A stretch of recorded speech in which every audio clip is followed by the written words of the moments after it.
Okay, बिस्मिल्लाहिर्रहमानिर्रहीम। Yesterday मैंने काम ये किया था कि I basically deleted the virtual machine और मैंने नई वर्चुअल मशीन बनाई जिसमें मैंने 8 GB ऑफ रैम उसको मेमोरी असाइन की और दूसरा फिर मैंने उसको 200 GB जो है वो मैंने हार्ड डिस्क स्पेस दी, क्योंकि जो मेरी वर्चुअल मशीन थी वो ज़ूम के साथ या ज़ूम के बगैर जो है ना वो बार-बार इट वाज़ गेटिंग स्टक। तो उसका मुझे यही बात समझ में आई कि that is probably because of the fact कि इतनी मेमोरी नहीं है। क्योंकि हमारा जो जब वो क्लाउड एरा का कंटेनर चलता था तो सब चीज़ें हैंग हो जाती थी। That was a very heavy container, इसलिए मैंने उसको 8 गीगाबाइट्स दिया है रैम का। क्योंकि मेरा टोटल 16 है तो मैंने उसको 8 असाइन कर दिया वर्चुअल मशीन को और तकरीबन इतनी मैंने उसको हार्ड डिस्क स्पेस दे दी। फिर मैंने सारी चीज़ें दोबारा से इंस्टॉल की और एनवायरनमेंट सारा दोबारा क्रिएट किया, तो उससे अल्हम्दुलिल्लाह अभी तक तो चल रहा है, ठीक है? और अल्लाह करे कि चलता ही रहे। अब दूसरा चक्कर ये है कि there was this problem of accessing this local host 8889। तो इट टर्न्ड आउट कि जब ये टर्मिनल के अंदर आप देखेंगे कि यहाँ पर उसने ह्यू को फेल कर दिया था, बिकॉज़ कुछ आई थिंक ये वर्चुअल मशीन की वजह से शायद कुछ प्रॉब्लम कर रहा हो, लेकिन आफ्टर एक्सेसिंग दिस यूआरएल 2 और 3 टाइम्स तो एकदम से वो चल पड़ा। ये मेरे साथ हमेशा यही यूज़ केस हुआ है कि you don't need to write HTTPS. HTTPS is not the required protocol. HTTP के ऊपर ये चल जाएगा। एचटीटीपीएस के तो वो सिक्योरिटी के अलग मसाइल शुरू हो जाएँगे। ठीक है, तो वो आई डोंट नो कि how that will be managed with in this virtual machine, क्योंकि वर्चुअल मशीन का अपना नेटवर्क का पूरा एक सिनेरियो है। अगर आप यहाँ पे ओरेकल वर्चुअल बॉक्स में देखें और इसकी सेटिंग्स में आप क्लिक करें तो नेटवर्क का पूरा एक ऑप्शन है, तो अटैच टू नेट है ये। नेटवर्क अडैप्टर के साथ ये है। अडैप्टर 1 एक ही है और उसके अंदर बेसिकली जो आपका वो अडैप्टर है, वही वो अडैप्टर इस्तेमाल कर रहा है, डिफ़ॉल्ट जो विंडोज़ का है, ठीक है? तो बहरहाल ये दैट्स व्हाट हैपेंड और उस केस में अब जो है वो अल्हम्दुलिल्लाह अब ये चल रहा है। तो आप लोग भी अगर इस स्टेज पर आ जाएँ तो that will be pretty good कि आप लोग अपने टर्मिनल्स वगैरह खोल लें। Try to get this running up जो डॉकर का है और उसके बाद क्योंकि बाय डिफ़ॉल्ट इसमें फायरफॉक्स होता है, आप चाहें तो आप क्रोम भी इंस्टॉल कर सकते हैं। लेकिन Chrome is probably light weight than Firefox, लेकिन अभी तो फ़िलहाल मेरे लिए तो ये चल रहा है, अल्लाह का शुक्र है, अल्लाह करे चलता रहे। अच्छा, लैब्स के फ़ोल्डर मैंने एक बनाया है, जो आपका असाइनमेंट्स का फ़ोल्डर है, उसके अंदर एक लैब्स का फ़ोल्डर बना दिया है। उसके अंदर ये 3 लैब्स हैं। एक तो वो लैब है जो हमने अभी फ़ॉलो करनी है, एक हाइव की लैब है, एक स्पार्क की है और दूसरा फ़ोल्डर मैप रिड्यूस डेटा का बनाया है। अ, उसके अंदर ये बेसिकली आपकी अ, ये 6 फाइलें हैं, 5।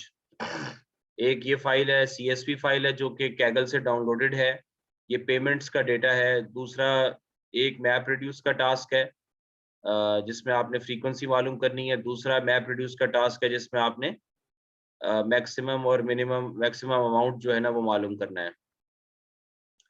तो ये सारी चीज़ें आप लोग अभी डाउनलोड कर लें। I think it will be good for you. मैं अभी करके दिखा देता हूँ ताकि फिर हमारा टाइम इसमें जो है ना वो ज़ाया ना हो, ठीक है? सो ये पाँचों चीज़ें आपने basically all these 5 files are supposed to be in the desktop data set में फ़ोल्डर ये है, ये उसके अंदर होगा, ठीक है? और जो आपको क्या कहते हैं, ये ह्यू अब इस इन इंस्ट्रक्शंस को हम फ़ॉलो करते हैं। लेट्स फ़ॉलो दीज़ इंस्ट्रक्शन जो कि यहाँ पर है, तो ये मैंने टाइप किया, तो यहाँ पर आपने क्लाउडेरा और क्लाउडेरा को एंटर करना है, ठीक है? तो ये I will enter this क्लाउडेरा and क्लाउडेरा। तो साइन इन कर दूँगा, आप इसको बेशक सेव कर दें। अब ये हमारे पास we basically got this interface अमार उठ जाएं। जी मैं यहाँ हूँ सर। अच्छा, ये इंटरफेस हमारे पास आ गया है और इसके अंदर भी ये कॉन्फ़िगरेशन चेक कर रहा है। ऑब्वियसली वीएम की वजह से थोड़ा सा टाइम लगेगा। दिस इज द इंटरफेस जिसके थ्रू आप जो अपना क्या कहते हैं, GUI के थ्रू आप अपना क्लाउडेरा के मुख्तलिफ जो ऑफरिंग्स हैं उसको आप इस्तेमाल कर सकते हैं। बहरहाल ये कॉन्फ़िगरेशन चेक उसने, शुक्र है अल्लाह का, कि ओके कर दिया है। ये कुछ ये अगर आप अपनी इंडिविजुअल इसकी एग्जांपल्स इंस्टॉल करना चाहते हैं, आप एक एग्जांपल इंस्टॉल कर सकते हैं। You can explore these options yourself. ये क्लाउडेरा वालों ने खुद अपनी एग्जांपल्स बना के रखी हुई हैं। सोलर जो है ना, वो एक सर्च इंजन है basically. So it allows you to query any data using a search engine. ठीक है। Oozy is basically a workflow manager. तो अगर आपने Hadoop के ऊपर सारे जॉब्स वगैरह बनानी है तो Oozy आपके वर्कफ्लोज बना देता है। एच बेस का ब्राउजर आपका अलग है, वो हम बहुत डिटेल में तो अभी एक्सप्लोर नहीं कर सकते। बहरहाल ये यूजर एडमिन है, ये गो है। बहरहाल ये अभी हमारे इतने काम की चीजें नहीं है। द मेन थिंग इज के all should be okay, the configuration checks have been passed. अच्छा, अब यहाँ पर आप देखें कि you got these different query editors. अगर आपने हाइव पे काम करना है तो you go to Hive. Impala जो है वो बेसिकली एसक्यूएल ओवर हडूप है। ये अगर आपने प्योर डेटाबेसेस को एसक्यूएल के थ्रू क्वेरी करना है वो आप कर सकते हैं। पिग में आप मैप रिड्यूस कोड लिख सकते हैं। जॉब डिजाइनर में आप जॉब्स को क्रिएट कर सकते हैं। तो जब भी आपने कोई मैप रिड्यूस पे काम करना होगा या स्पार्क के ऊपर फॉर एग्जांपल, तो आपको बेसिकली एक जॉब क्रिएट करना होगा। ठीक है, तो ये आपके क्वेरी एडिटर्स हैं। और डेटा ब्राउजर्स में आपके पास मेटा स्टोर टेबल्स, ये उसके हाइव के होते हैं। एचबेस का अपना टेबल होगा जो कि आप यहाँ से ब्राउज कर सकते हैं। स्कूप का मतलब ये है कि किसी और डेटाबेस से आप डेटा उठा कर ले आए। ठीक है। वर्कफ्लोज में ये डैशबोर्ड्स के वर्कफ्लोज हैं, कुछ एडिटर्स हैं, सर्च सिक्योरिटी वगैरह है, एक्सेट्रा एक्सेट्रा। ठीक है। सिक्योरिटी में तो अभी हम वो नहीं करते। मैनेज HDFS, आप अपना यूजर वगैरह क्रिएट कर सकते हैं। अभी क्विक स्टार्ट में हम यहाँ पर हैं। कॉन्फ़िगरेशन में आपके पास ये सब चीजें आ रही हैं। अभी हम लॉग्स वगैरह को नहीं देखेंगे। Let me just see this manage HDFS। हाँ, ये आपका मैनेज HDFS पे क्लिक करेंगे तो यू गेट दिस फोल्डर। ये क्लाउडेरा का फोल्डर है। देखें, ये यूजर क्लाउडेरा का फोल्डर ये है। ठीक है। तो इसके अंदर अब वो लेट्स फॉलो दिस फाइल, तो इसके अंदर क्या करना है लेट्स सी। तो बहरहाल इसने कहा है कि पहले आप ये टाइप करें। तो ये कॉन्फ़िगरेशन चेक्स एग्जांपल्स हो गई, यूजर्स हो गए और एप्लीकेशंस हो गई। मैं आपको ऑलरेडी दिखा सकता हूँ। Upload our CSV file to HDFS। तो click on file browser top right to open HDFS। Click new and create a new directory called sim.data। तो यूजर क्लाउडेरा के अंदर आपने एक नई डायरेक्टरी क्रिएट करनी है। तो आई एम ऑलरेडी हेयर। तो अब वो न्यू कहाँ पर है यार? अच्छा, ये है, सॉरी, ये असल में पूरा वो व्यू आ नहीं रहा है यार। न्यू डायरेक्टरी, तो sim.data क्रिएट। तो ये मेरे पास यूजर क्लाउडेरा में sim.data क्रिएट हो गई। और अब क्या वो कह रहे हैं, enter sim dot and upload the CSV file through upload button. ठीक है। तो sim.data के अंदर मैं जाके I will upload the file और I will select the file. ये वाली फाइल है, ये 500 तकरीबन मेगाबाइट्स की फाइल है। ये बेसिकली पेमेंट्स का डेटा है और ये हम बेसिकली इस्तेमाल करेंगे।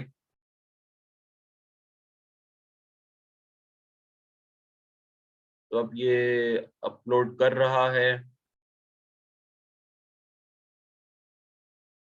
बेसिकली ये, अब आप खुद सोचें कि ये मैं अपने लोकल Ubuntu मशीन से उठा के वर्चुअल मशीन के अंदर मैंने, सॉरी, क्लाउडेरा का जो डॉकर का कंटेनर है ये मैंने उसके अंदर डाल दिया। अब देखिए ना, ये शेयर्ड फोल्डर था जो जब मैंने अपना वो कमांड क्रिएट की थी, sudo run, जब मैंने कल किया था तो मैंने उसको बताया था कि भाई मेरा जो ये जो डेस्कटॉप का फोल्डर है वो इसके साथ लिंक्ड है।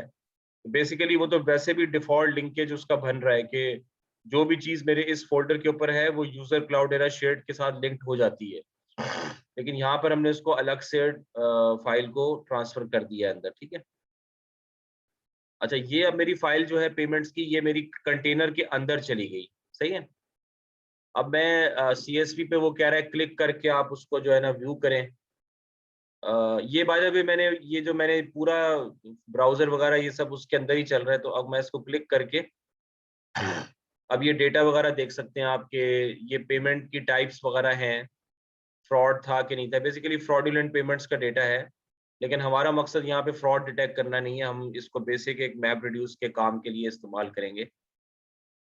तो ये देखें टाइप के डिफरेंट वो हैं, पेमेंट टाइप्स हैं, डेबिट से, पेमेंट कैश से, ट्रांसफर से, कैश आउट से। तो हमारा पहला काम तो ये है कि हमने फ्रीक्वेंसी डिस्ट्रीब्यूशन निकालनी है। अब ये बेसिकली मेरा बिग डेटा है, 500 मेगाबाइट का मतलब 0.5 गीगाबाइट्स, इससे ज़्यादा भी हो सकता है। वर्चुअल मशीन में हम इससे ज़्यादा भी डाल सकते हैं क्योंकि 200 गीगाबाइट हमारे पास स्पेस है, तो 3, 4, 5, 10 गीगाबाइट भी आप डाल सकते हैं। अब मेरा सिंपली पहला काम क्या है कि मैंने ये चेक करना है कि ये पेमेंट कितनी दफ़ा आया है, ट्रांसफ़र कितनी दफ़ा आया है, कैश आउट कितनी दफ़ा आया है। तो कितने डिफरेंट जो है वो टाइप्स हैं और उनकी फ्रीक्वेंसी डिस्ट्रीब्यूशन क्या है। तो उसके लिए बेसिकली मैं क्या करूँगा कि I will write the map and the reduce code.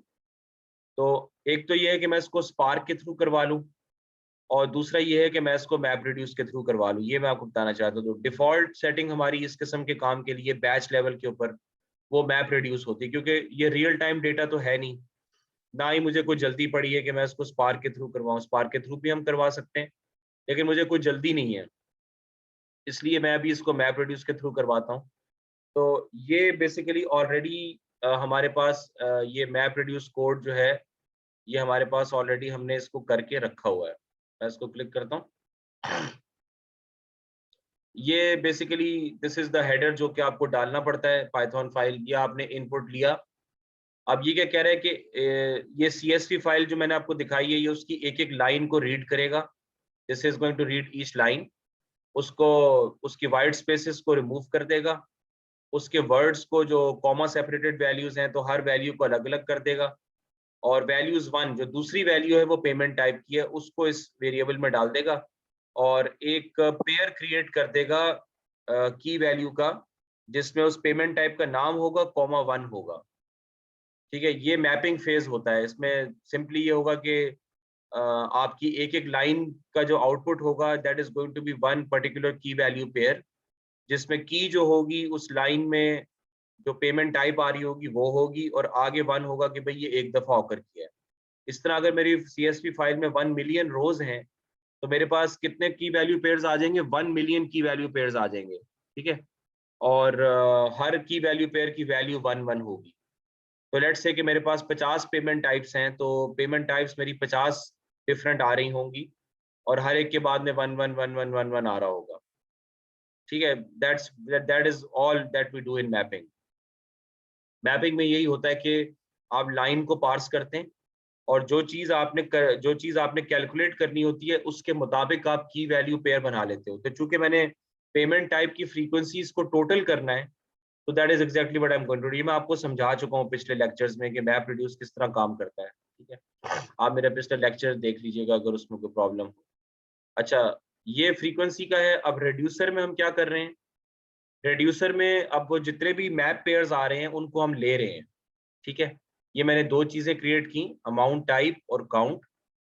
और जो जो मेरे पास जो मैप के जो की वैल्यू पेयर्स आए हैं, मिलियंस ऑफ की वैल्यू पेयर्स आए हैं, तो मैं बेसिकली उनमें कर ये रहा हूँ कि थोड़ा सा कोड कॉम्प्लिकेटेड तरीके से लिखा हुआ है, लेकिन इसमें बेसिकली हम कर ये रहे हैं कि हम एक एक पेयर को पढ़ रहे हैं, और उसके जितने भी same all the key value pairs having the same की, उन सब के 1 1 1 को मैं टोटल कर रहा हूँ।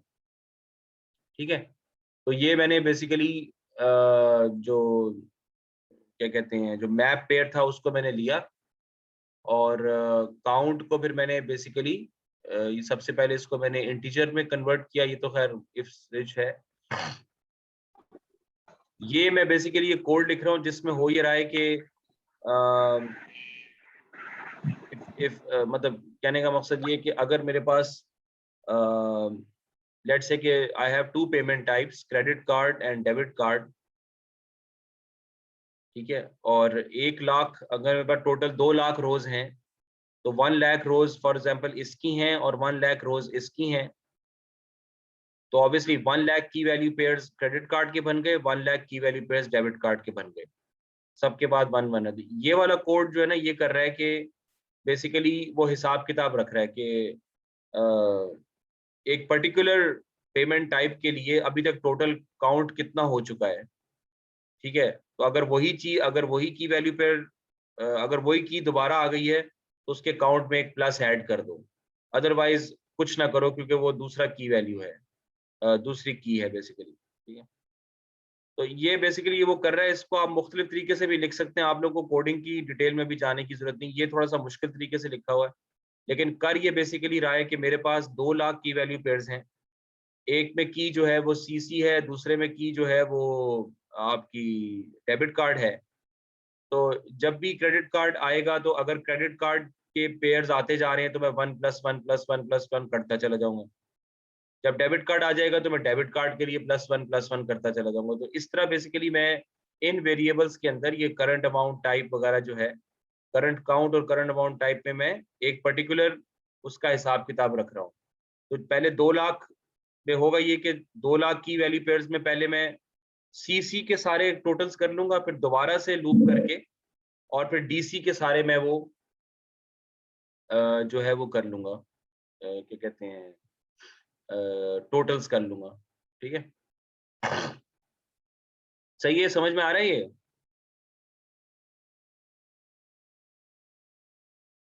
जी सर। तो you can use it as it is. ये जब भी आपने कोई चीज फ्रीक्वेंसी डिस्ट्रीब्यूशन निकालनी हो बिग डेटा के ऊपर तो यही कोड आप इस्तेमाल कर सकते हैं। अब देखिए यहाँ पे किसी चीज का तस्करा नहीं है कि पेमेंट टाइप को करो, ये तो सिर्फ कोड लिखा हुआ है। मैपिंग पे डिपेंड करता है कि की में क्या चीज है, की जितनी भी यूनिक हैं वो सबके टोटल्स आपको इस कोड के थ्रू आपको निकाल के दे देगा।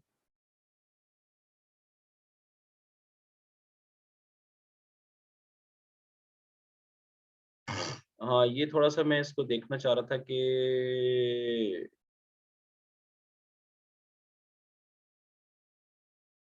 हाँ ये हर लाइन के लिए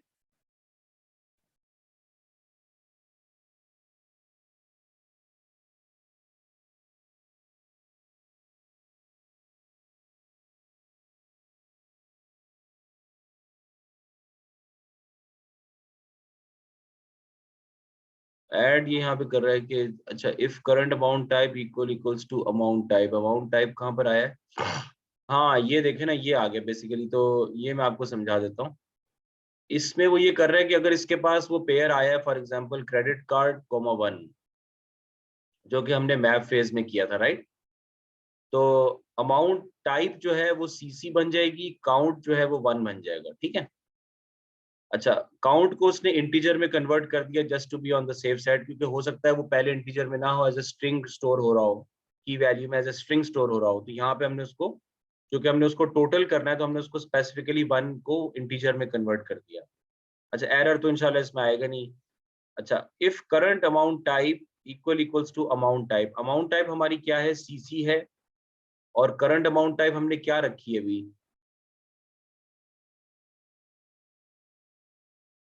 करंट अमाउंट टाइप नन है। अभी तक हमने उसको कुछ रखा नहीं है। तो ये पहले में तो हमारी सिचुएशन ये क्लियर, क्योंकि ये तो नन है ना, तो एल्स में आ जाएगा।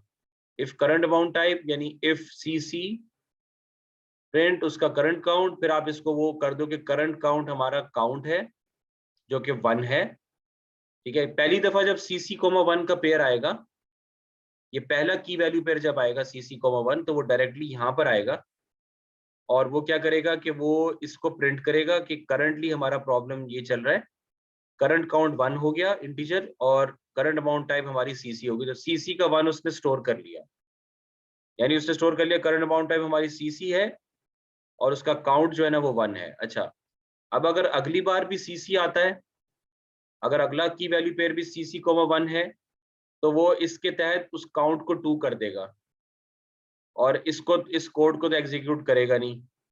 और अगर अगला दोबारा से सीसी आता है तो वो सीसी कोमा 2 अब सीसी कोमा 3 हो जाएगा। अब अगर अगला डीसी आता है तो फिर वो इसमें नहीं जाएगा, वो इसमें चला जाएगा कि इफ डीसी प्रिंट, सबसे पहले आप इसको प्रिंट कर दें कि करंट अमाउंट टाइप हमारी क्या कहते हैं, अमाउंट टाइप है ना, else if current amount type at equal to, तो अगर मेरा डीसी आ गया तो अमाउंट टाइप तो मेरी डीसी है और करंट अमाउंट टाइप मेरा सीसी है, तो यहाँ तो जाएगा नहीं। इफ करंट अमाउंट टाइप, तो वो तो ये भी एग्जीक्यूट नहीं करेगा, फिर उसका काउंट कैसे होगा भाई?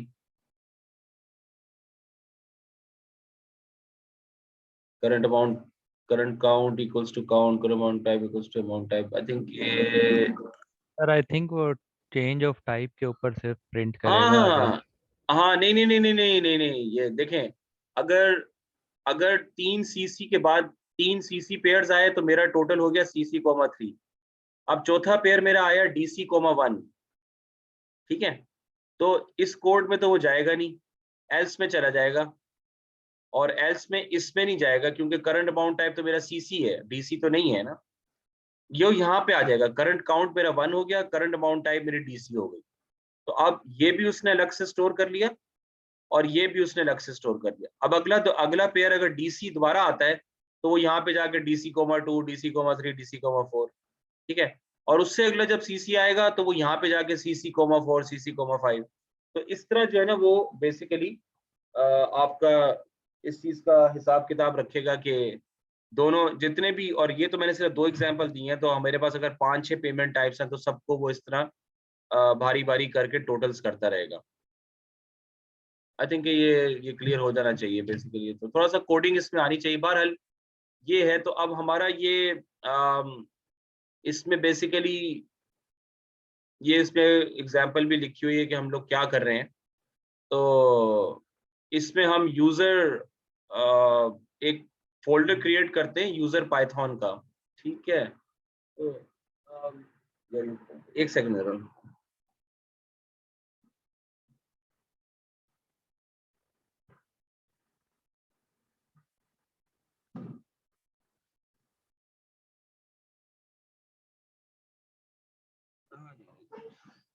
अच्छा, यूजर, ये यूजर के अंदर मैं let me create a folder called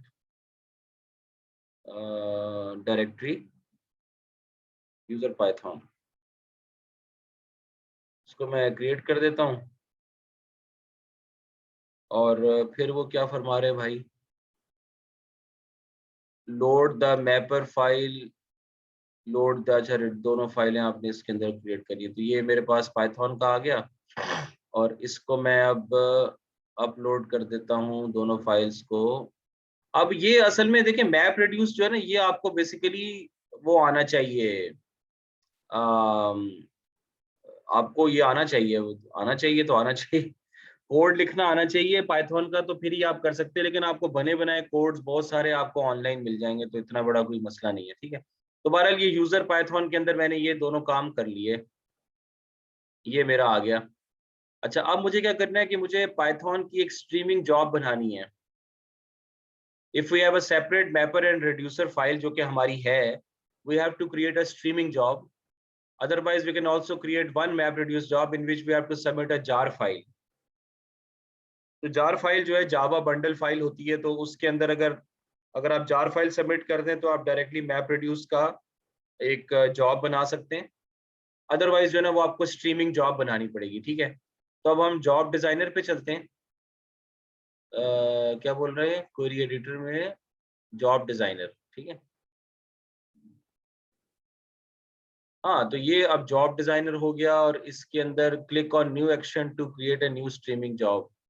कहाँ है यार, न्यू एक्शन कहाँ है यार, ये ठीक है। ये स्ट्रीमिंग जॉब मैं बना रहा हूँ। स्ट्रीमिंग देखें, स्ट्रीमिंग मैं इस वजह से इसको कह रहा हूँ क्योंकि अब उसने लाइन बाय लाइन जो है ना वो उसको लेना है, क्या कहते हैं, मेरा जो CSV फाइल है उसको उसने लाइन बाय लाइन स्टडी करना है ना।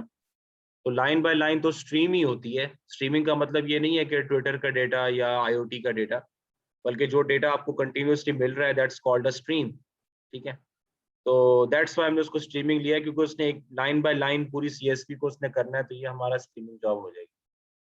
अब इसका हम नाम रख देते हैं कोई, पेमेंट जॉब कर दें या जो भी करते हैं, payment SJ, payment streaming job. और इसको मैं डिस्क्रिप्शन में कर देता हूँ कि फ्रैक्टिस्ट ऑफ पेमेंट टाइप। ठीक है, frequency distribution of payment type. और यहाँ पर मैपर के अंदर आपने ये, अगर आप ये हमें बड़ा टाइम लगा था कि यूजर बिन पाइथन आपको यहाँ पे लिखना पड़ेगा ताकि वो उसको पाइथन कोड को एग्जीक्यूट कर सके। ये पाइथन का कंपाइलर है, अगर आप ये नहीं लिखेंगे तो वो काफ़ी इसमें जो है ना वो हमें ख्वारी हुई थी। हम इस कोड को एग्जीक्यूट कर ही नहीं पाए क्योंकि वो हमने कंपाइलर का उसको बताया नहीं था कि यूजर बिन पाइथन, ये बाय डिफॉल्ट पाइथन कंपाइलर का वो पाथ है। और रेड्यूसर फ्रैक डॉट बाय, ठीक है। अच्छा, इसमें कुछ प्रॉपर्टीज भी सेट करनी होती हैं। अच्छा, रेड्यूसर अंडरस्कोर फ्रैक तो नहीं है, हाँ यही है ना, ठीक है। Create the following two properties, map red input directory, क्योंकि उसको बताना तो है ही कि ये इसके बाय डिफॉल्ट नेम्स हैं कुछ प्रॉपर्टीज के, मैप रेड इनपुट के, भाई वो फाइल कहाँ पड़ी हुई है, फाइल तो ये लेकिन पड़ी कहाँ पर है, ठीक है। और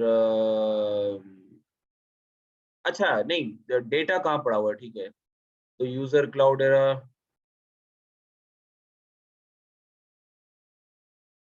ये मैंने उसको दे दिया, ठीक है। और आउटपुट पे यानी रिजल्ट्स कहाँ पे देना है, मैप रेड आउटपुट डायरेक्टरी। अभी हमने उसको पाइथन फाइल का भी वो देना, जब हमने पाइथन फोल्डर बनाया था ना, उसका भी हमने उसको पाथ बताएंगे अभी। यूजर क्लाउड एरा से अब सिम डेटा में मैंने कहा कि तुम आउटपुट फोल्डर दो, ये आउटपुट फोल्डर खुद ही क्रिएट कर देगा अगर पहले से नहीं होगा ना। ठीक है, तो जो जो जो मुझे आउटपुट देखना है तो मुझे उसमें दे दो, ठीक है। Output directly should not exist before and, वरना वो कोई गड़बड़ वड़बड़ कर देगा, पता नहीं यार। Create the following two archives, ठीक है। तो ये आर्काइव के अंदर मैं क्या कर रहा हूँ भाई, यूजर पाइथन, हाँ ये बेसिकली मैं वो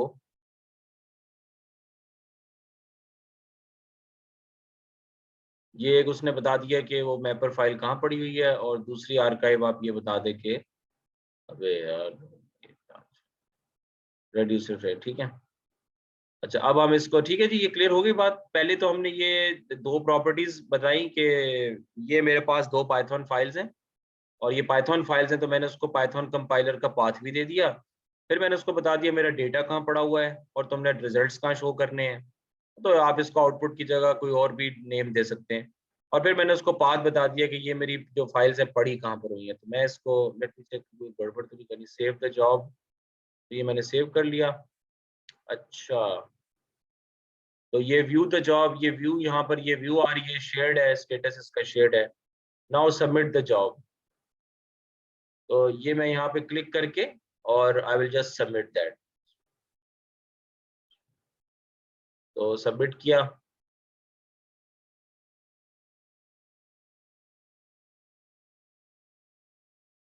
अब ये स्टेटस इसका भी रनिंग है, ऑब्वियसली आधा गीगाबाइट है, तो थोड़ा सा टाइम लगेगा। इसमें एरर्स भी आ जाते हैं, अल्लाह बस हिफाजत फरमाए हमारी।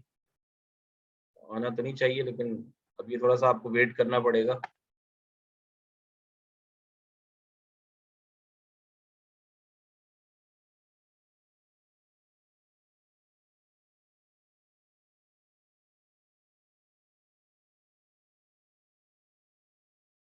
क्योंकि ये यही वजह है कि जो मैं आपसे कह रहा था ना कि बैच लेवल के ऊपर टाइम लगता है चीज़ों में, तो दिस इज द रीज़न कि मैप रिड्यूस आप देखें ना कि अगर उस फाइल के अंदर 1 मिलियन एंट्रीज हैं, तो I am going to create 1 million की value pairs and then I am going to reduce 1 million की वैल्यू पेयर्स। तो obviously that is going to take time. और ये तो सिर्फ अभी 1 गीगाबाइट ऑफ डेटा भी नहीं है। अगर let's say I am talking about 200 gigabytes of data या 100 गीगाबाइट्स ऑफ डेटा, तो इमेजिन कि कितना टाइम लग जाएगा इस किस्म के टास्क में। तो map reduce does take time, और अगर आप मैप रिड्यूस के ऊपर मशीन लर्निंग भी कर रहे हैं तो ये चक्कर है। तो इसी वजह से स्पार्क लोगों ने इन्वेंट की थी 2011 के आसपास, शायद स्पार्क या 2012 में हुई थी, कि इसी प्रॉब्लम को सॉल्व करने के लिए कि map reduce takes too much time. तो फिर अब आजकल के ज़माने में स्पार्क इज़ दी स्टैंडर्ड, और मैप रिड्यूस को आप इस्तेमाल करते हैं अगर आपने कोई बैक एंड टास्क करना है। जैसे मैं टास्क लगा के छोड़ के चला गया, तो वो मेरा आपका रोज़ाना के 300-400 गीगाबाइट डेटा आ रहा है, और उस पे आपने कोई काम करना है तो वो पीछे से आप रात को लगा के चले गए, तो वो आपको आके वो कर देगा, मैप रिड्यूस आ कर देगा। मैप रिड्यूस का चक्कर ये है कि वो कभी भी क्रैश नहीं करेगा, ठीक है। It's never going to crash, it's absolutely fail safe. और चाहे वो टाइम लगा रहे, लेकिन वो आपको रिजल्ट जरूर निकाल के ला के दे देगा। मुझे नहीं पता कि ये गारंटी स्पार्क में है या नहीं है, क्योंकि मैंने बहुत ज़्यादा हैंड्स ऑन अभी रिसेंटली इन चीज़ों के साथ नहीं किया हुआ, ना ही मेरी रिसर्च में इनका काम था। तो मैं बस ट्रेनिंग्स की हद तक ही ये काम करता हूँ। तो ऑब्वियसली अभी थोड़ा सा इस पर टाइम लगेगा, तो we have to wait up.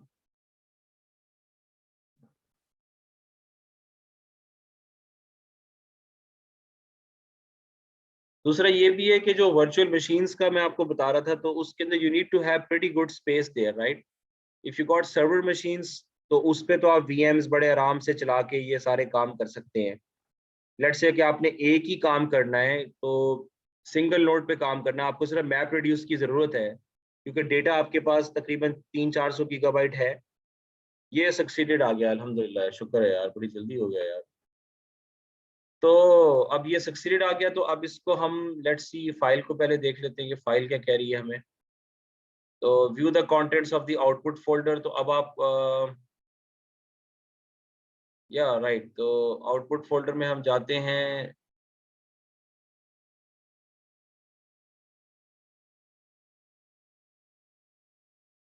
ये देखिए, इसकी एक लॉग जनरेट हुई है, डिटेल्स, ये सारी इसकी डिटेल्स हैं जो कि आप देख सकते हैं, कॉन्फ़िगरेशन वगैरह।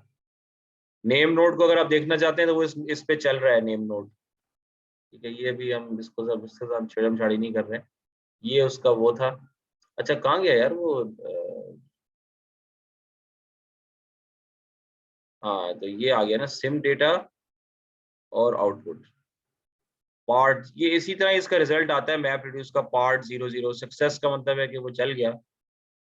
अब ये देखिए, ये आपके पास रिजल्ट आ गया, ये बड़े आराम से उसने आपको टोटल जो है वो करके दे दिया। कैश इन, एक ये टोटल इतनी वैल्यूज हैं, कैश आउट कितनी है, डेबिट कितनी है, पेमेंट कितनी है, ट्रांसफर, या आपके पास फ्रीक्वेंसी डिस्ट्रीब्यूशन आ गई, ठीक है। अब अगर आप कहते हैं कि मैंने इसको उसमें बीआई टूल पे शो करना है, तो अब आपको जो जो भी रिजल्ट ये आ रहा है, अब आपको बेसिकली करना क्या होगा कि ये रिजल्ट आपको, ये फाइल उठा के आपको पहले अपने Ubuntu में लानी होगी। अभी तो हम कंटेनर के अंदर है ना, तो कंटेनर के अंदर से पहले ये रिजल्ट फाइल उठेगी, और ये एक स्केड्यूल के थ्रू या आपके किसी Ubuntu के फोल्डर में आ जाएगी। अब मुझे क्योंकि मैंने इसको यूजर क्लाउडेरा के साथ लिंक किया हुआ था,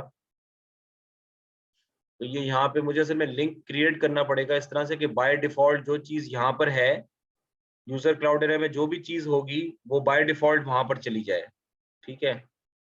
तो ये लिंक आप क्रिएट कर सकते हैं मेरे ख्याल में, मुझे इसका भी इतना अच्छा अंदाजा नहीं है। तो वहाँ से फिर आप बीआई टूल चल रहा होगा, तो बीआई टूल की पाइपलाइन बनी होगी। बीआई टूल में आपको पता है ऑटोमेटिक रिफ्रेश वगैरह हो जाता है, तो वो आप फिर अब काम उस तरह से कर सकते हैं, ठीक है। अच्छा, अगर हमने ठीक है जी, क्लियर होगी बात। ये अब आपका पूरा अल्हम्दुलिल्लाह जॉब सक्सेस है। अब आप लोगों का काम ये है कि ये चीज़ आप लोगों ने चला के मुझे देनी है। तो ये कुछ लॉजिस्टिक्स वगैरह आप उसका देख सकते हैं, ये मैं आपको ऑलरेडी बता चुका हूँ। अच्छा, mapper and reducer for finding the maximum amount, ठीक है। तो मैक्सिमम अमाउंट के लिए मैं क्वेरी एडिटर पे आता हूँ, मैं आई गो टू जॉब डिजाइनर। मेरी एक जॉब ऑलरेडी जो है ना वो बनी हुई है, तो obviously let me create a new job. तो मैं कहता हूँ कि मैक्सिमम अमाउंट स्ट्रीमिंग जॉब। तो फाइंड द मैक्सिमम अमाउंट, ठीक है। तो अगेन आपका जो मैपर है वो मैंने, अच्छा मैंने उसमें पहले डाला नहीं है, सॉरी।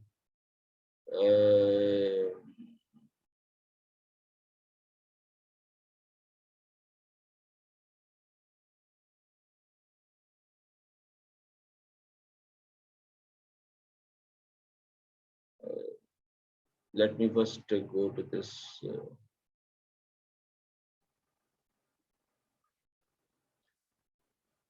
हाँ, यूजर क्लाउड, यूजर में पाइथन। हाँ, तो पहले हम यहाँ पे अपनी वो फाइलें अपलोड कर देते हैं, तो उन फाइलों को पहले चेक कर लेते हैं कि उसमें है क्या। तो मैपर मैक्सिमम अमाउंट क्या कर रहा है कि ये लाइन ले रहा है आपकी, ऑब्वियसली एक एक लाइन वो पढ़ेगा उसकी, ठीक है। स्ट्रिप करेगा वाइट स्पेस के लिए, फिर कॉमा पे स्प्लिट करेगा, फिर वैल्यू 2 लेगा। तो तीसरी वैल्यू जो है वो अमाउंट है बेसिकली। तो वो कह देगा आई कोमा अमाउंट, यानी 1 जो भी आई है, आई कोमा लाइन इन दिस। तो आई एक बेसिकली आइट्रेटर है कि जो भी लाइन नंबर होगा वो आई में आ जाएगा, ठीक है। तो line number comma amount, line number comma amount, तो हर लाइन पे जो अमाउंट है वो यहाँ पर आपके इस तरह की वो मैप हो रही है। और की यूनिक होगी क्योंकि जब लाइन चेंज होगी तो नंबर चेंज हो जाएगा, तो की आपकी हमेशा यूनिक ही रहेगी, ठीक है। और इसी तरह जो है रेड्यूसर, रेड्यूसर के अंदर क्या कर रहा है कि जी वो ले रहा है, ये मैंने ऊपर एक किया है, वो आपके मैप रिड्यूस जो आपने जो की वैल्यू पेयर किया था उसको उसने रीड किया और उसकी जो वैल्यू है उसको लिया, ठीक है। और एक उसने वैल्यू सेट कर दी कि मैक्सिमम वैल्यू मेरी क्या है। मैक्सिमम वैल्यू जो है फिलहाल 0 है, ठीक है। If value is greater than maximum value, जो कि शुरू में तो होगी, ठीक है। तो वो आप की को की सेट कर दे, मैक्सिमम वैल्यू को वैल्यू सेट कर दे। तो बेसिकली जो भी की वैल्यू पेयर आएगा उसको करंट मैक्सिमम वैल्यू से कंपेयर किया जाएगा। तो अगर वो ज्यादा है करंट वाली तो उसको मैक्सिमम वैल्यू बना दिया जाएगा, और बाकियों को जो है जो करंट वैल्यू है उसको डिलीट कर दिया जाएगा। इट्स एज सिंपल एज, ये तो बहुत सिंपल कोड है, तो इतना मसला है भी नहीं बहरहाल। तो इसको अभी हम यहाँ पर हम इसको अपलोड कर देते हैं, फाइल्स मैक्सिमम अमाउंट और रिड्यूस मैक्सिमम अमाउंट, ठीक है। ये हमने ओपन कर दिया और अब हम दोबारा से वहां पर आ जाते हैं जॉब डिजाइनर पे। तो वो जॉब उसने चूंकि अभी तक वो जाहिर सी बात है हमने उसको पूरा किया नहीं था, तो हमने स्ट्रीमिंग जॉब की, max amount streaming job, find the maximum amount. और मैपर हमारा क्या था कि यूजर बिन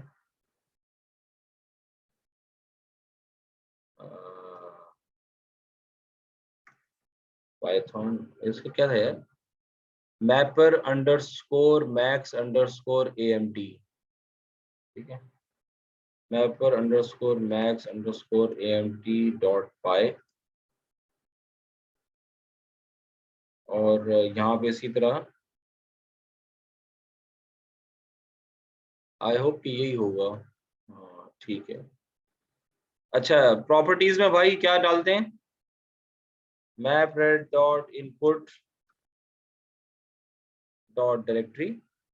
ऑब्वियसली यहाँ पे मुझे उसी का वो देना है जो यूजर क्लाउडेरा सिम डेटा, ये मेरी इनपुट डायरेक्टरी हो गई।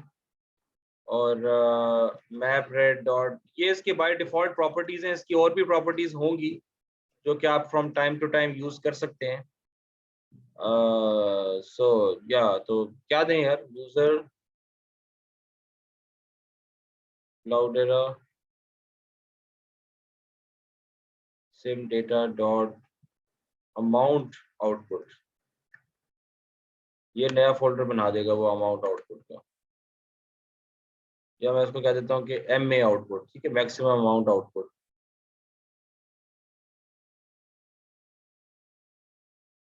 और फाइल तो कोई नहीं ऐड करनी थी ना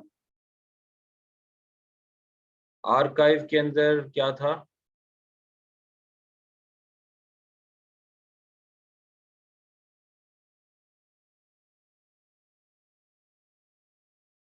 यूजर पाइथन, हाँ उसका पाथ हमें देना था, ठीक है, सॉरी फॉर दैट। अच्छा मैं इसको यहीं से ले लेता हूँ यार, क्या कर रहा हूँ। यूजर पाइथन और आपका ये हो गया।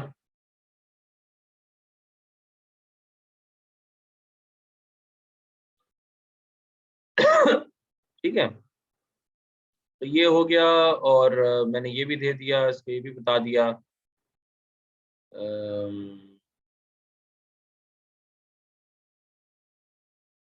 ठीक है जी, अब इसको मैं कह देता हूँ सबमिट।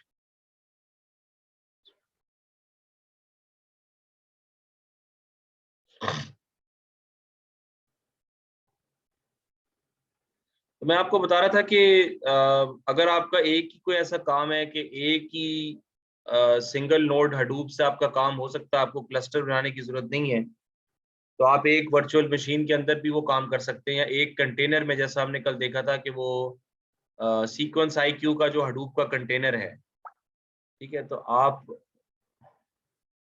उसको जो है ना वो आप उसको आप इस्तेमाल कर लें और उसके अंदर ये सारी कॉन्फ़िगरेशन कर लें और चल जाएगा। ठीक है, वो हडूप के कंटेनर के अंदर ये अब सारी चीज़ें, इन्होंने तो सब चीज़ें इंस्टॉल की हुई हैं, तो ये एक बना बनाया कंटेनर है, इससे भी आप अपना काम निकलवा सकते हैं, लेकिन अब इस कंटेनर को किस तरह से इस्तेमाल करेंगे वो चीज़ें फिर आपको देखनी पड़ेंगी। थोड़ा सा गंभीर काम है।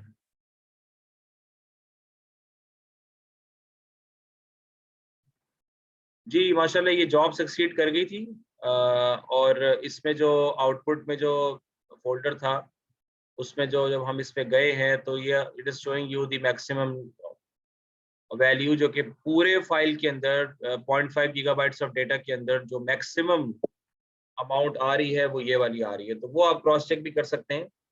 तो मैंने आपको ये बताया है कि this is not easy to do in क्या कहते हैं, इन पाइथन फॉर एग्जांपल। अगर आप कहें एक्सेल के अंदर तो वो फाइल अपलोड खुलेगी नहीं, क्योंकि वो दैट्स टू लॉन्ग, और अगर आप पाइथन वगैरह में लेकर आते हैं तो वो खुल जाएगी।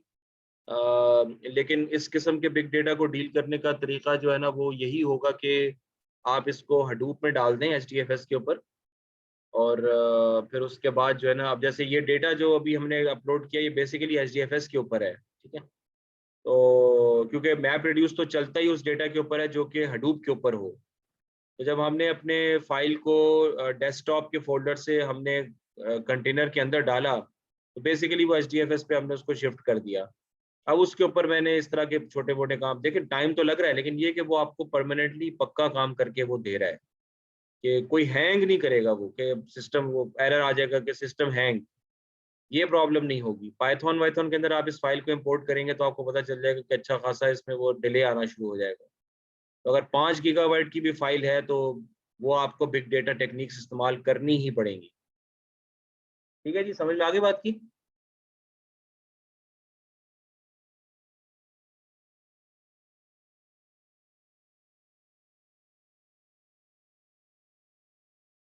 अब ये आप लोगों का असाइनमेंट ये है कि ये आप लोगों ने मुझे करके भेजना है। ठीक है, ये मैं आपको स्पेसिफाई कर दूंगा कि you have to go through this process. मैंने सारी फाइलें अपलोड की हुई हैं। अच्छा आगे जो है ना वो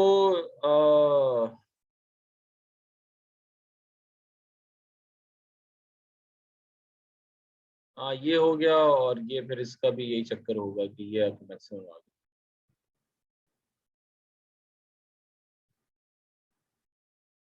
अच्छा,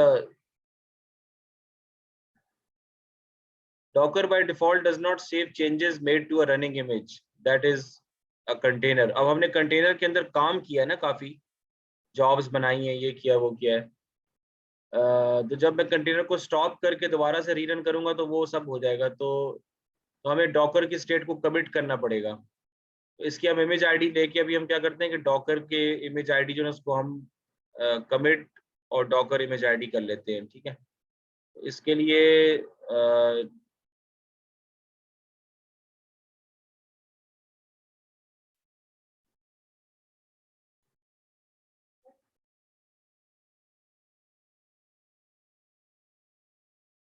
इसका इमेज आईडी क्या आ रहा है भाई?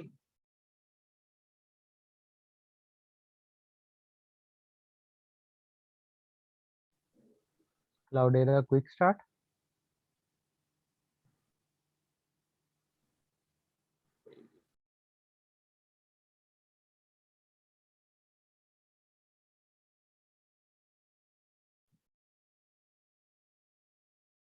तो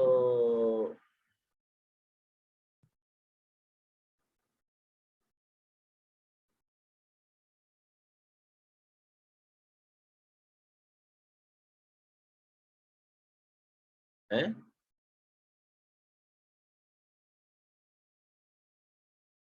कंटेनर आईडी को करने को चाहिए।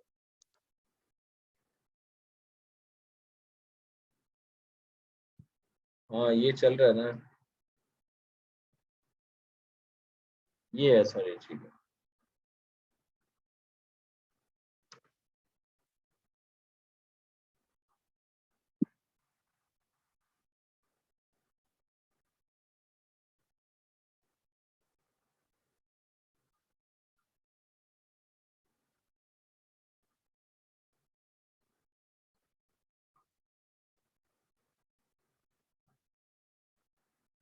ये अभी उसने जो उसको ना हमने कमिट कर दिया, तो अब अगली बार जब हम कंटेनर लॉन्च करेंगे तो ये आपकी जो है ना वो इसी स्टेट से हम कर सकते हैं। हमने इसको बेसिकली जो है ना वो जो इसका जो इसकी स्टेट को हमने कमिट कर दिया, तो हमारे जो हमने काम वाम किया वो लॉस नहीं होगा। ठीक है?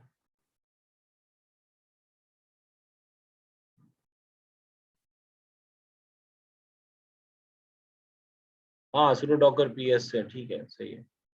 ठीक है जी, एक तो ये आपका काम हो गया। अब जो है वो हम बेसिकली स्पार्क पे पहले हम थोड़ा सा हाथ साफ कर लेते हैं। इसको हम बंद कर देते हैं और to make it as less as possible.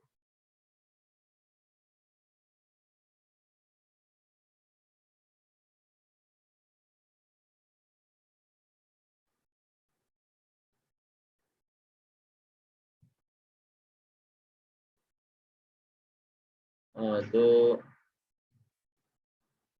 Let's see how this works. ये लैब मैंने भी अभी ट्राई नहीं की है।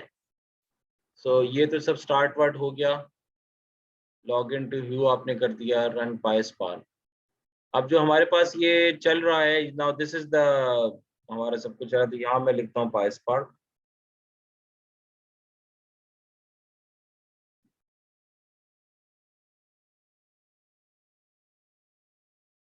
अब ये जो दो काम हमने किए ना, ये जो मैक्सिमम अमाउंट निकाली है और वो जो दूसरे किए हैं, तो अगर हम इसको उस पे करेंगे ना, क्या कहते हैं, स्पार्क पे करेंगे, तो it's expected to be much faster. ठीक है,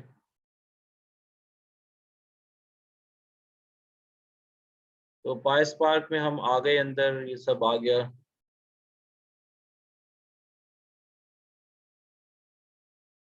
अच्छा इन्होंने what is this, import math, import random,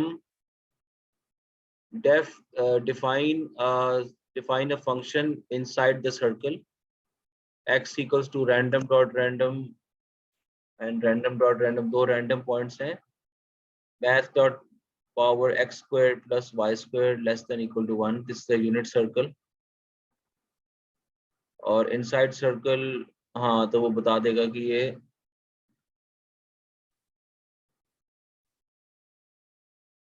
हाँ, तो ये तो उससे फंक्शन ही गलत बनाया है यार। इसको हमने क्या ट्राई करना है, generate random points, number of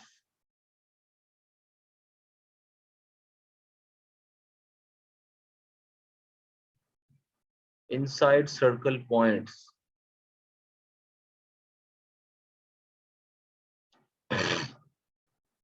sc dot parallelize x range 0 to num samples, हाँ ये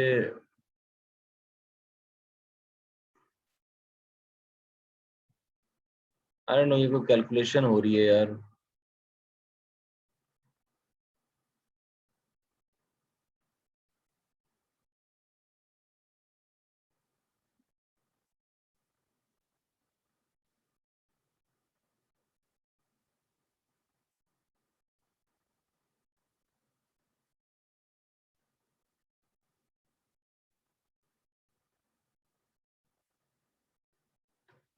अच्छा ये एक किया ये हमने कि बहुत ही सिंपल एक काम किया है कि we imported these two libraries और एक सर्कल का हमने फंक्शन बनाया है विच इज यहाँ पर जरा ज्यादा है, तो आप ये इट्स इनसाइड सर्कल फंक्शन, दो फंक्शंस वो ले रहा है और वो चेक बेसिकली ये कर रहा है कि जो आप उसका नंबर प्रोवाइड कर रहे हैं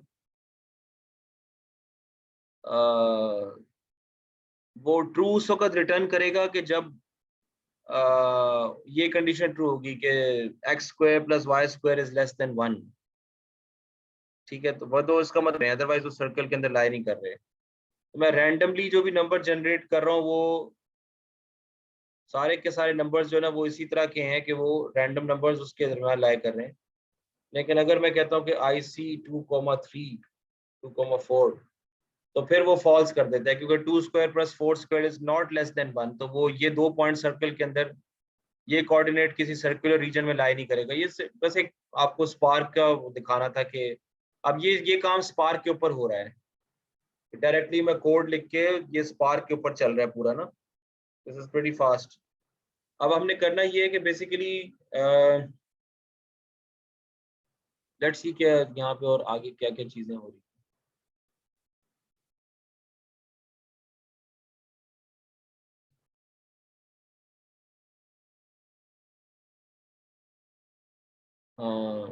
ये यहाँ पर क्या हो रहा है, S C dot spark context dot parallelize x range 0 से लेके 10 मिलियन तक, 10⁵ तक यानी 1 लाख तक, dot filter inside circle dot count.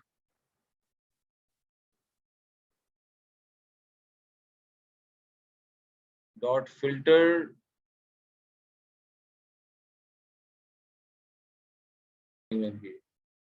So we have created this file called words और इसको हमने यहाँ पे सेव कर दिया है। ठीक है, और अब इसने क्या कहा है कि स्पार्क वर्ड काउंट क्लाउडेरा में आप जाएं, तो let's go to this. So let's create a folder called new directory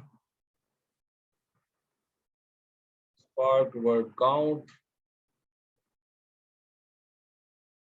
और spark word count के अंदर जो है let's upload obviously this in file words। ठीक है, तो अब जैसे हमने जब पाइथन उस पे काम कर रहे थे मैप रिड्यूस पे, तो उसका डेटा यहाँ डाला, तो क्लाउडेरा पे ऊपर हम अपना डेटा डाल रहे हैं। ठीक है, तो ये हम फाइल वहाँ अंदर हम देखना चाहते हैं तो हम देख लें। ठीक है जी। अच्छा,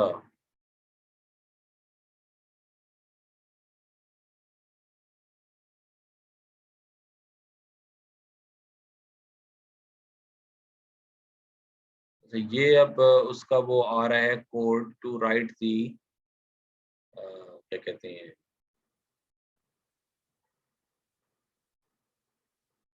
file equals to,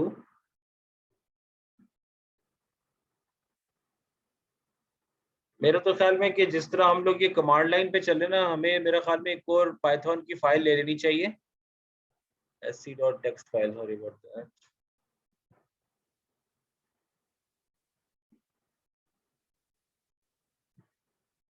hdfs, let me see if I can get the path from here, right? तो मैं इसका अगर पाथ में ले लूँ कि इसका पाथ क्या बन रहा है,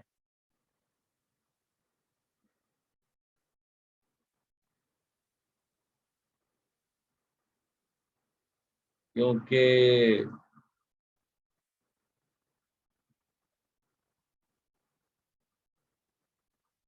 I can get the path from this file, इसका पाथ कहाँ से मैं ले सकता हूँ?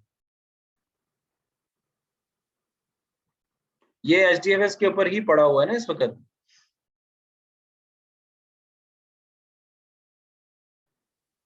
एक्शंस समरी, समरी में इन्होंने पाथ नहीं बताया हुआ उसका, ये थोड़ा सा गड़बड़ है। ट्रैश में मैं उसको मूव नहीं कर सकता अभी। बहरहाल we can follow the instructions here.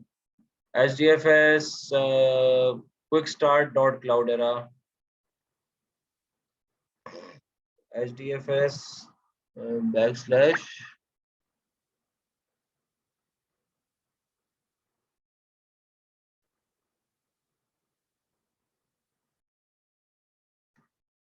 user backslash cloudera backslash क्या तो स्पार्क WC था हमारा।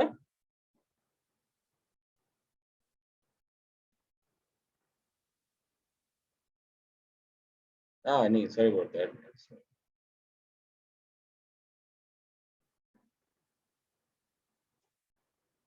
राइट, ठीक है। ये अब देखें वो क्या कह रहा है कि info storage, memory store, block broadcast, added broadcast to info Spark, ये अब उसने कर लिया उसको, ठीक है।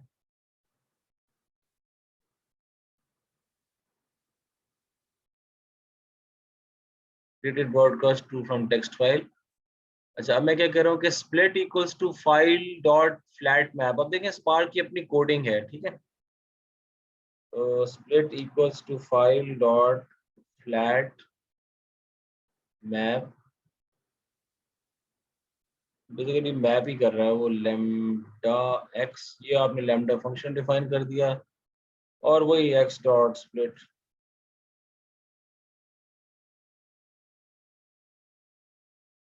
और एक स्पेस के ऊपर मेरा ख्याल मैंने किया इसको, ठीक है। हमने उसको स्पेस पे उसको स्प्लिट कर दिया और फिर हमने उसको मैप किया, map equals to split dot map. वही काम कर रहे हैं जो मैप रेड्यूस में था, लेकिन ये है कि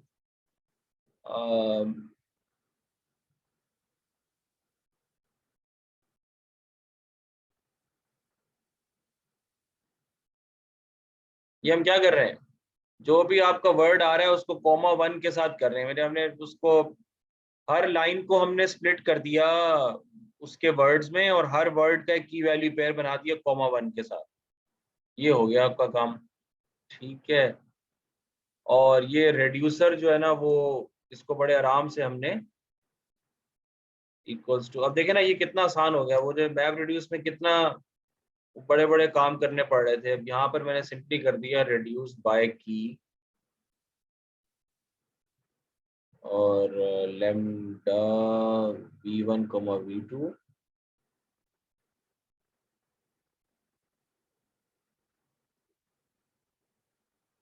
v1 प्लस v2।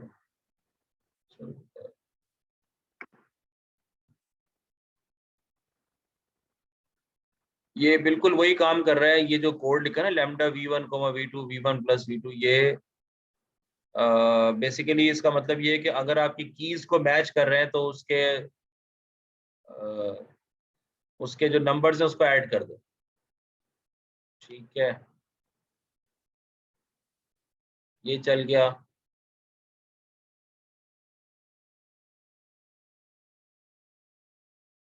अच्छा, अब रेड्यूसर डॉट सेव, अब उसका रिजल्ट हमने सेव करना है। तो बेसिकली ये कोड ही लिख रहे हैं अभी। बेहतर ये होता है कि हम इसको ना ये सारी चीजें एक उस पर लिख के ना पाइथन फाइल में, सॉरी एक उसके जो स्पार्क की जो लैंग्वेज है उसमें जो भी पाइथन में ही है ये, तो पाइथन फाइल में ये सारी चीजें लिख के और उसको फिर हम उसी तरह अपलोड कर देते जिस तरह वो था, इससे बजाय कि हम ये ख्वारियां यहाँ पे बैठ के करें कमांड लाइन पे। क्योंकि ये बस हम उसको कमांड लाइन पे करके दिखा रहे हैं कि भाई यहाँ पे ये बना दो। आ रही समझ में बात?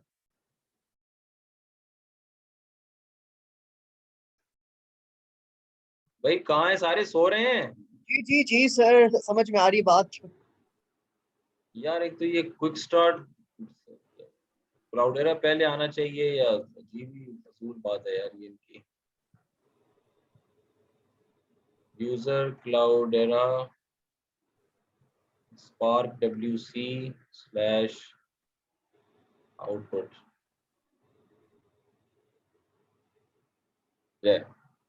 कंप्लीटेड हो गया है। अच्छा अब हम वहां जाके देख लेते हैं।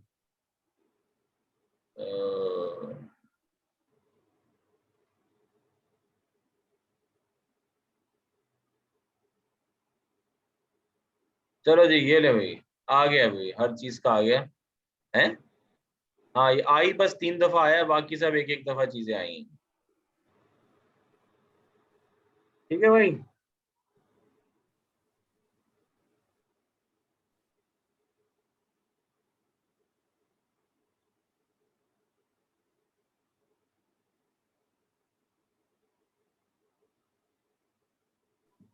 तो ये आपका स्पार्क का भी एक प्रोसेस है। स्पार्क तो खैर बहुत बहुत बड़ा काम है, इसमें तो आप बहुत कुछ कर सकते हैं।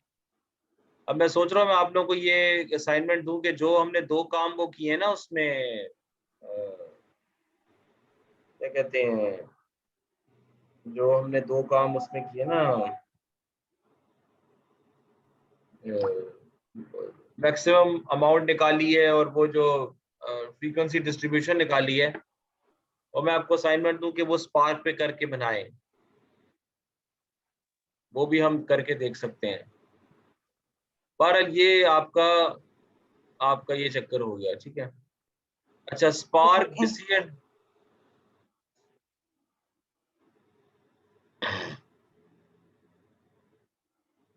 Spark decision example trained on libsvm data. libsvm जो है ना वो बेसिकली ये मुझे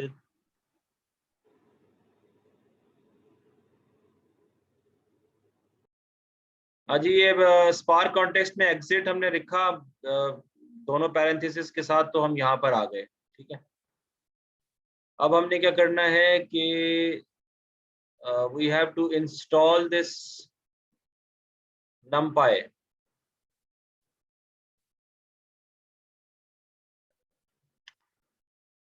so we are doing this hive engine।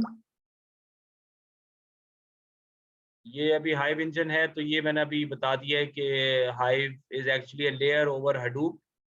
तो हाइव को बेसिकली एक डेटाबेस चाहिए होता है जिसको मेटा स्टोर कहते हैं, डिफॉल्ट उसका डरबी है।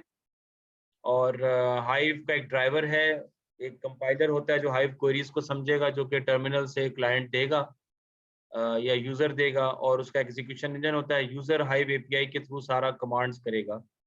तो हाइव के जो टेबल्स हैं वो फाइल्स की तरह हडूप पे स्टोर होते हैं HDFS पे, और उसकी जो स्कीमा टू फाइल मैपिंग होती है वो बेसिकली आपकी मेटा स्टोर में डिफाइंड होती है। मेटा स्टोर के बगैर हाइव नहीं चल सकता।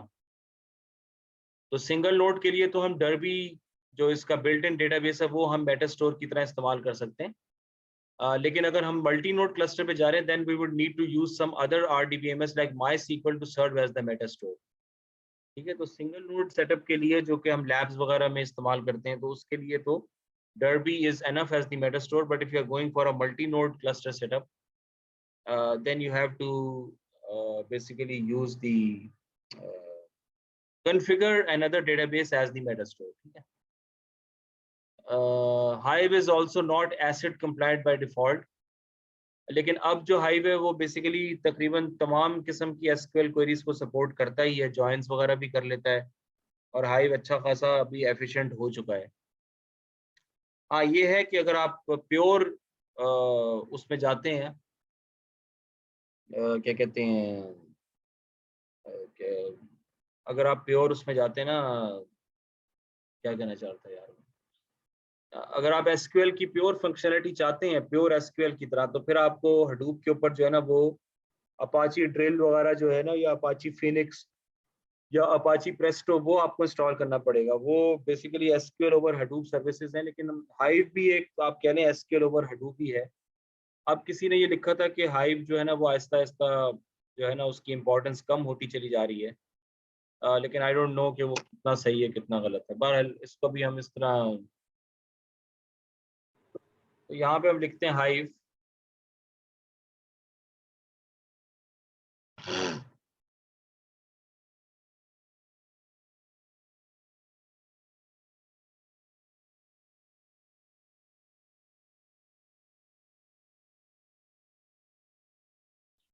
तो इसको कोई डिपेंडेंसी मिली नहीं है, लेकिन बहरहाल वो कह रहा है कि मैं उसके बगैर ही चल रहा हूँ। अब चूंकि पहली दफ़ा एनवायरनमेंट कन्फिगर हो रहा है तो इस वजह से logging initialize using configuration in file this, तो ये इनका बिल्ट इन वो है तो उसको वो कर रहे हैं। Hive CLI is deprecated and migration to Beeline is recommended. तो बहरहाल वो इसमें हम कहते हैं शो डेटाबेसेस।